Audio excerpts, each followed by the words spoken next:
Morena, welcome back to another awesome day. I'm in Tamaki, and I'm really blessed and grateful to have with me this morning Leesah Murray. Kia ora e hoa. Tēnā koe, nei rā te mihi. And Leesah, you're in Hamilton at the moment? Tika, yes. Oh, beautiful. Well, thank you. In sunny Waikato. In the sunny Waikato. And so it's beautiful to have you here this morning. It's an early morning. It's Saturday. And what I really would love to firstly do is just ask you if you can give your own introduction in your reo so that we can start our korero. Kia ora, Leesah. Tēnā koe, Rachel.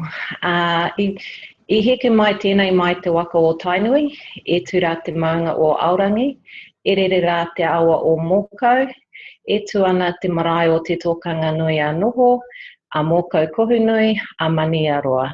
Ko Ngāti te Paimati, Ngāti Waiora, me Ngāti Rora o Kuhapu, ko Ngāti Maniapoto te iwi, ko Leesah Murray a hau. So I descend from the people of Tainui Waka. My mountain is Aorangi, my river affiliations is Mōkau, my marae or my home standing area is Te Tōkanga Nui a Noho in Te Kuiti, Mōkau Kohunui in Piopio, and Mauriora in Mōkau.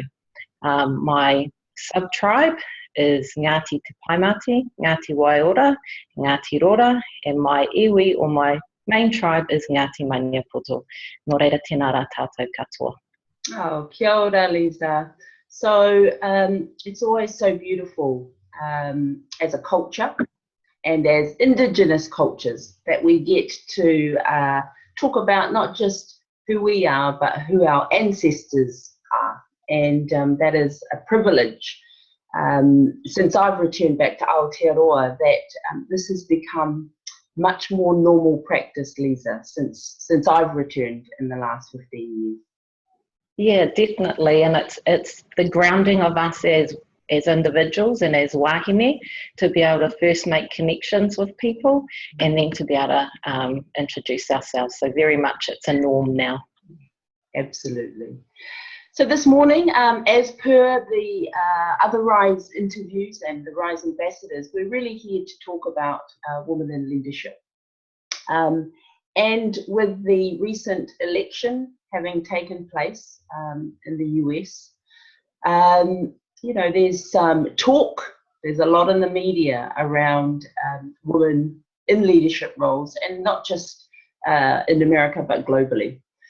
And so, as we talk through and go through this interview, we'll keep that in the back of our mind. You know, where are we going as a global nation?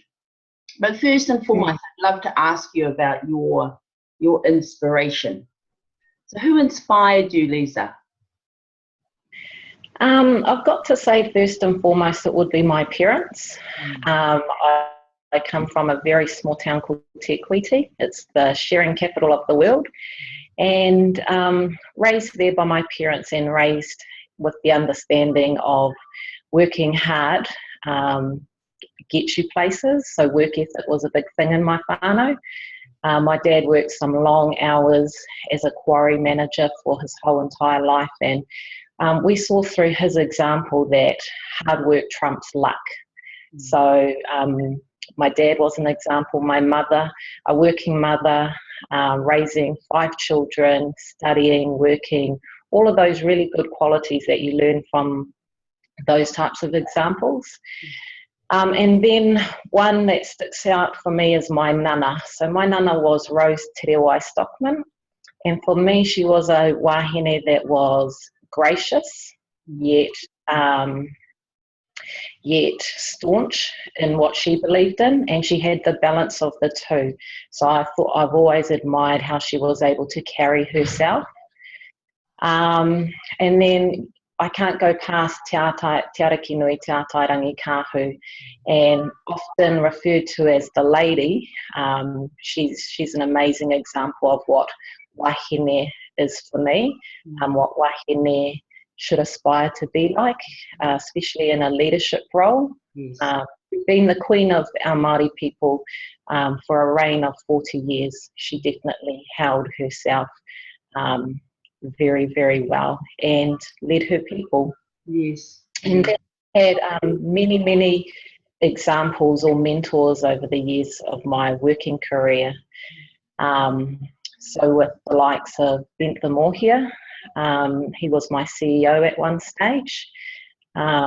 He taught me many things about servant leadership and about the importance of serving your people, loving your people, and doing it from a place of aroha or love. My current CEO, Jim Mather, has taught me about the importance of having the business oversight and connection as well as the cultural connections. So that's been a good example for me. And then there have been many wahine and wahine Māori too. And I think if we can have an example of a great wahine Māori to observe, then that gives us a good base or foundation. So Hinerangi Raumati Tu'ua has been that for me. Very much a strong Māori woman leader, holding chair roles throughout the country, and doing a very good job at it. Wonderful.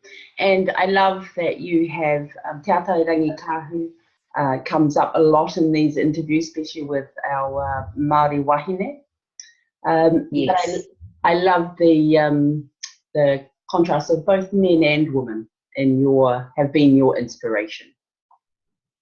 Yeah, and I think that's important. As wahine, we are meant to be quite balanced, and having the balance of wahine examples as well as tāne or men is important to character building. And so at the moment, Leesah, you are doing your master's, and I have a copy of your beautiful dissertation which goes towards your master's. And if everyone can see that beautiful image as well. And I have read it, and it's He Korowai Māreikura. And it's a comparative analysis of Māori women leaders of today with Māreikura. And I'm going to ask you, Leesah, to explain that, I suppose, the kaupapa behind this beautiful piece of work, but also that word, Māreikura. That would be great. Okay, so the dissertation that I wrote to complete my master's, which was done earlier this year, the Māreikura notion is in Māori there is a whatukura and a Māreikura, so it's the male side and the female side, and they're regarded as supreme gods. And of the heavens as well, so of the highest heaven. So from a inspiration point of view, for me it was important to learn and understand a little bit more about Māreikura. You would often go to a marae and you would hear the whai korero or the orator refer to wahine as Māreikura. So I wanted to understand what came with that title, what constituted a woman that would be given that title, and just really understand a little bit more about it, but in today's context with today's Māori women leaders. So the dissertation looked at 6 women leaders today, an iwi leader, an education leader, a reo leader, so our language is very important, a corporate leader, an international leader, and it goes on. So that was the point of the dissertation, but the critical part of the dissertation was that it looked at attributes of a wahine, and attributes are very different to characteristics. And I think understanding the definition between the two and applying them was something that I learnt very well throughout my writing.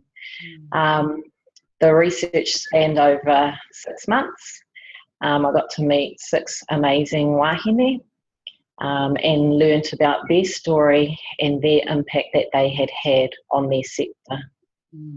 Yes, and as I have read through the thinking or the whakaaro behind your dissertation, the principles around Māreikura, and then going through each of those 6 participants in your writing, the thing that came up for me was in today's world, how we are looking to our past to support us in the present, and bringing, for me especially, is about bringing that our ancestors along, our men and women that come with us. So when we were never alone, we were always supported, and I think as Māori women we are always,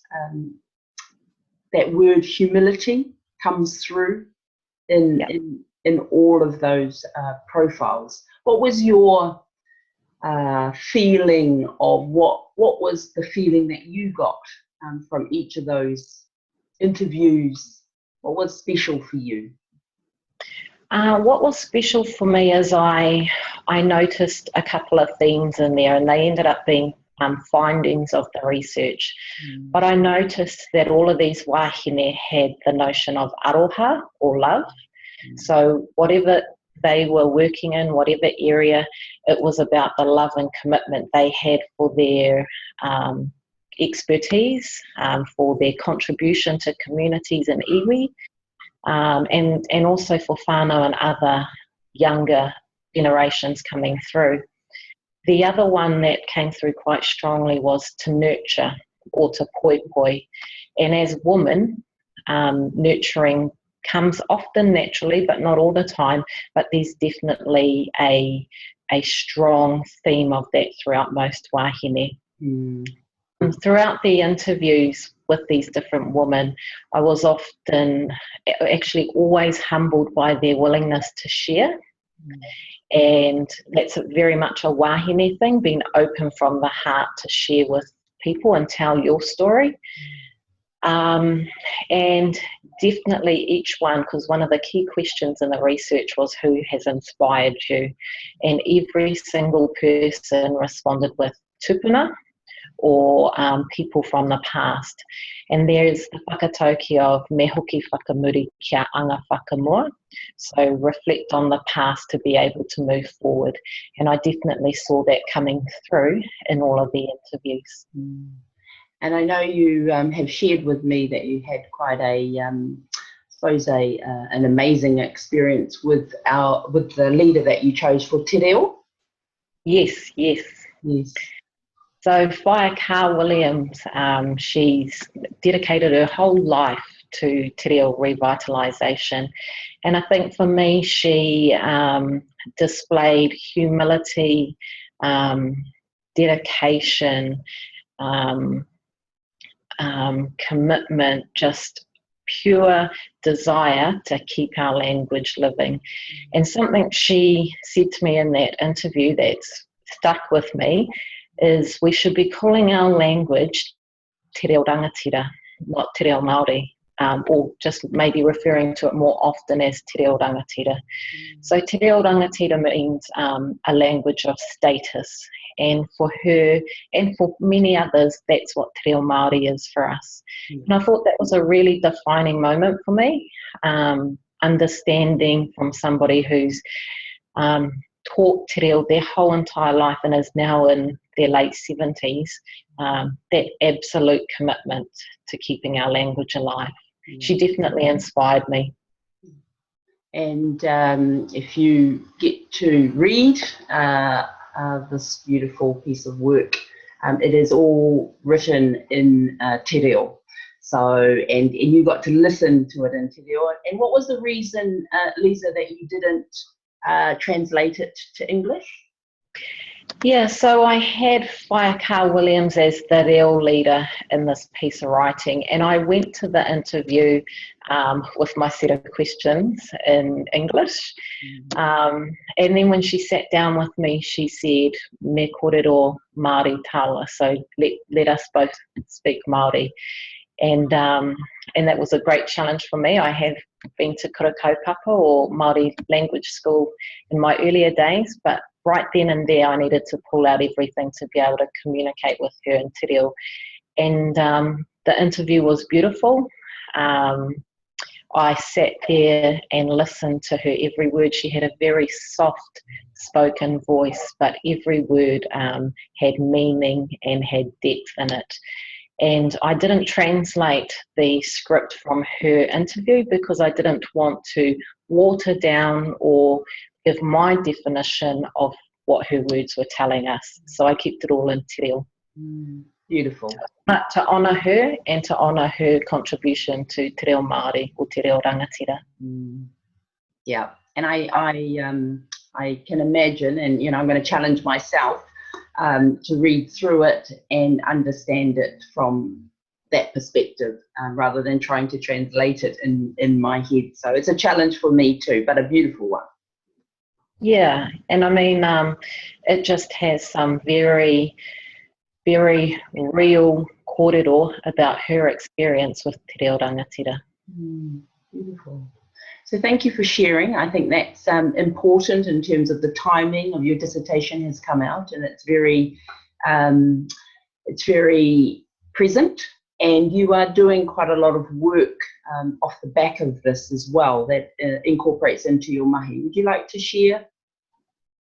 Yeah, so I'm privileged to work at Te Wānanga o Aotearoa as one of the tumu or executives, and there are two other wāhine that work alongside me, and together we all sat down and we looked at our statistics at work, and we identified that we have 2/3 of our employees of 1,500 are actually female.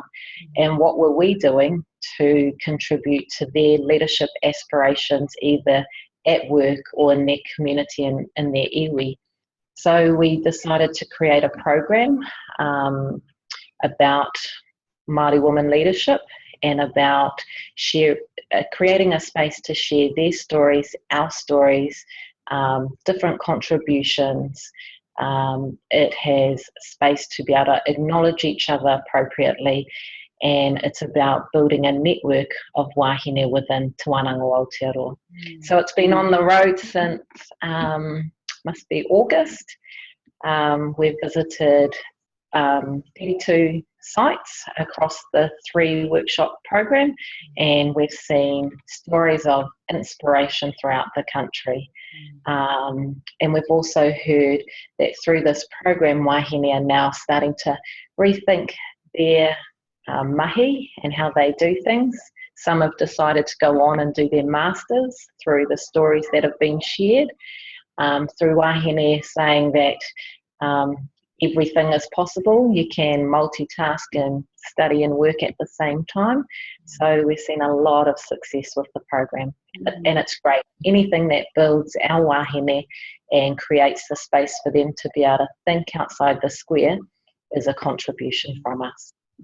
Wonderful, and it's great to hear Te Wānanga o Aotearoa are really proactive in this space, and that your mahi is being able to be applied. I think that's the key, really, isn't it? Yeah, definitely. I think through the learning that I've done through my rangahau or my research, I'm able to contribute back to wāhine. I mean, in Māori and as Indigenous people, we don't just do and then take that qualification or mahi for ourselves. It's always about giving back. So for me, this is a part of giving back to my mahi, and then I have to give back to my iwi and my people and my family who have sacrificed time without a mum while I've been studying. Wonderful. And so if we move into the space of the present, and we look at women in leadership, or what we're calling gender equality, gender equity, with the recent elections that have just taken place, where do you see, from your perspective, where are we in terms of equality and equity, especially in that leadership space?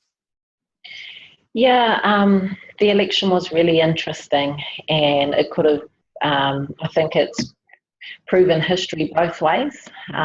We could have had the first female US president, but that isn't the case. But what it has demonstrated for us as wahine is there are challenges ahead, but more so that there is opportunity ahead.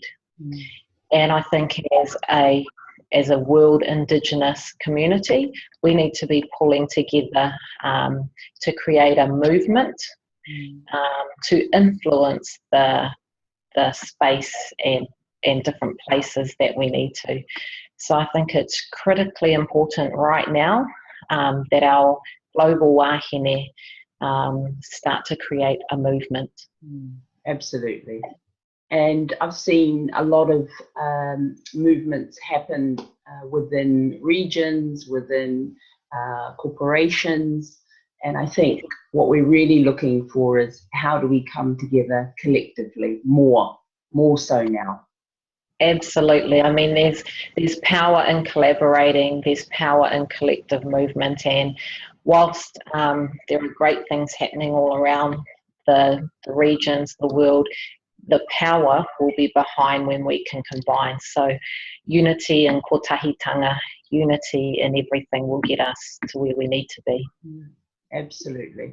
And I think that's the right mindset and perspective, is let's look at the opportunity now versus, some people have been sort of stuck in that drama. That's my word for it. Yeah. And, I got a bit caught up in the drama, but it's time to move on and look at the opportunity. Yeah, and I think everything aside, it is what it is. Yeah. People came out to vote. The people's voice has spoken, and we actually have to work with and around it and do all the different things that we need to do to make it a better place for us. We can't live in the negativity side of it. We have to be looking forward to the future possibilities. Absolutely. So Leesah, you're not just a tumu and a leader in your organisation and a master's student. You're also a mum. And so how has that really taken shape in terms of doing so much, balancing so much? What has been the essence behind how you manage and work with and alongside whānau? How has that been for you? I think I'm very, very fortunate that I have a supportive whānau network. Without my whānau network, I wouldn't be able to commit so strongly to my work and to my studies. But I guess at the end of the day, it's about having that balance, and it's about understanding when to give back to your whānau, when to create those places and spaces of being able to be with tamariki. My daughter is at the stage where she's very used to mum not being home 3 or 4 nights a week, and for me that's not a good thing, but it's the present that's happening at the moment. It's what my role demands of me now, and we make it work for ourselves through technology and through mum making up for it in other ways. But I guess what my daughter is able to see through my example is the hard work, is the different things I'm able to open her eyes to, and the experiences she is able to have through my mahi. So my mahi isn't a 9 to 5. It's not an office job. In my mahi, it's a lifetime job. It's all whānau are connected. when you leave work and you go out into the community and into the iwi, they all know where you work and what your mahi is. So it's very much a whānau commitment to be working and to be balancing all the different hats that we wear as wahine. Beautiful. And so as we wrap up our interview, what are the key messages you would love and like to leave with our wahine? Whether it's our young generation coming through or our women who are currently in leadership roles. What's the message that you'd love to leave behind for them? There's a few things, Rachel, and if I can just touch on them quickly. I think it's really important for our wahine to maintain relevance, to be continually looking for that point of difference or that uniqueness, and to maintain that in every portfolio or every role that they have. I also think it's important for wahine to put themselves into places of discomfort. There is stretch and development in discomfort, and when you're in those environments, you're always able to, and while they are uncomfortable at times, you're always able to learn from that and then apply that learning in other situations. So maintain relevance and finding development and discomfort are key things for me. But I have been through the program we've been doing, I have been sharing 3 quick words with the wahine, and for me I call them the 3 F's. So that is learn, freedom of self, and feed forward. So feed forward for me is about giving your korero, giving your comments from a place of aroha, so not waiting for feedback, just being able to provide that from a space and a place of love. And when you deliver messages from that place and from your ngākau or from your heart, it's often accepted a lot better than feeding back and just giving critical analysis. The other point is learning. So learning is a acronym or a kupu, a word that Coca-Cola use quite a lot. And learning is learning through failure. So it's about learning, failing, and failing is great because we're able to learn from that. But the key point of learning is learning quickly, learning quickly, and then getting back up on your feet and moving forward. And then the final one is freedom of self. So the harshest critic in the world is ourselves. As wahine especially, we're hard on the decisions we make, we're unapologetic, we have lots and lots of things that we critique ourselves on, but we need to let those go and just be comfortable with who we are and with how we're doing our work at any time. So those are my 3 take-homes for this korero: is learn, freedom of self, and what was my last one? And feed forward. Feed forward from a place of aroha or a place of love. Wonderful. And I think they are great. People love 3s. This is what I know. And the magic number, there's science behind that number. There is. And they also love it when they all have the same starting letter or the same phonetic sound. So really easy to remember: learning, freedom, and feed forward. Beautiful. Thank you so much, Leesah, for taking time. I know that we rescheduled a couple of times, but it was the right thing to do because this space that we have created or co-created, I think, has been the perfect space. So, mihi nui kia koe, e te manawahine, e te wahine toa. It's been a real pleasure spending time with you this morning, and as I get to know more about you and your mahi, I'm inspired. I'm inspired by what you do. Well, ka tuku mahi au ki a koe, Rachel. Nau I huaki tēnei ara mō tātou katoa ngā wahine, ki te whai i ngā moimoi i ngā puke ngā hoki no reira. Tēnei au ka mihi ki a koe, kia koutou katoa e mātakitaki ana I tēnei uiui. Tēnā rā tātou katoa. Oh, kia ora. And on that note, I'm going to say hei kona, have a wonderful weekend, and we will connect soon, e hoa. Ngā mihi. Thank you. Ka kite. Ka kite.